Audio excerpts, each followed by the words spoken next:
Amritpal Singh joins us on the phone line for more on this developing story. Amrit, what can you tell us about the safety and well-being of Indian nationals in Israel? Ramesh, there are about 18,000 Indian nationals living in Israel.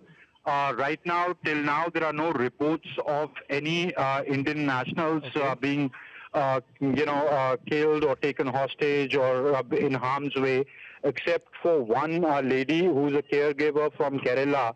Her husband has claimed, while speaking to some sections of the media, that his wife received some minor injuries due to a mortar attack on her building. But because she herself is a caregiver and works with the hospital, she was taken by her friends to the hospital. She received minor injuries. So she was given a medical procedure and she's back home. So apart from that, there are no other reports of any Indian nationals being hurt or in harm's way.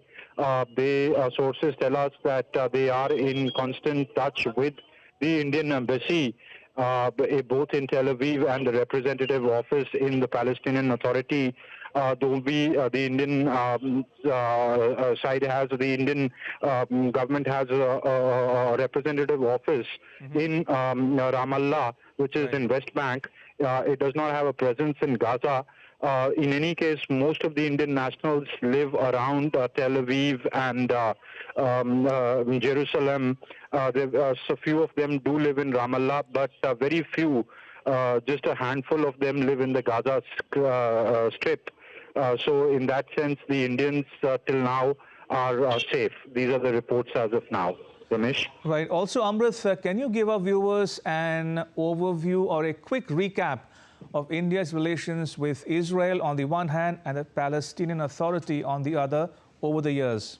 Okay, that's a very interesting question because India has traditionally been doing a very tightrope walk. India, remember, was one of the last non-Arab countries to recognize Israel. Though the country came into being in 1948, it was not till 1950 that India recognized it. Those were the decisions of the then government based on their understanding of the situation.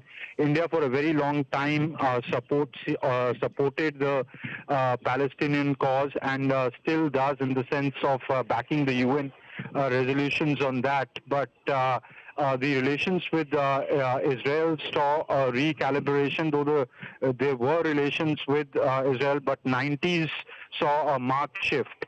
There is a very robust relationship that you have in multiple areas, in the IT sector, in defense, in intelligence, in agriculture, in sciences. In fact, Prime Minister Modi in 2017 became the first Indian Prime Minister to have visited Israel. And we all remember those, visuals of him walking on the beach with Benjamin Netanyahu. So that marked a shift in how India wanted the world to see it. The world has also changed in the past, 20, 25 years. Now you see a lot of Arab states which had collectively sort of attacked Israel in the Six-Day War in 1967. Now establishing diplomatic relations with them and extending support to them. Even if it's calibrated, but there is significant change in geopolitics. So for India, India has sort of dehyphenated its relationship with between Palestine and Israel. It independently pursues its foreign policy with both. Prime Minister Modi has visited both Tel Aviv and Ramallah.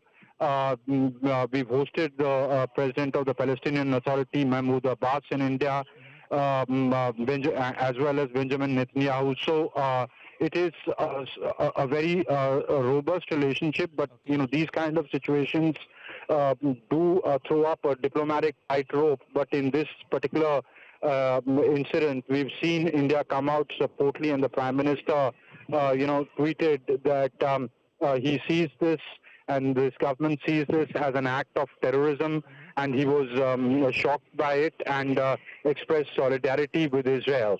So that clearly is a very clear signal to Tel Aviv that, India in this particular case clearly sees, the act of Hamas firing rockets and escalating the situation as an act of terrorism.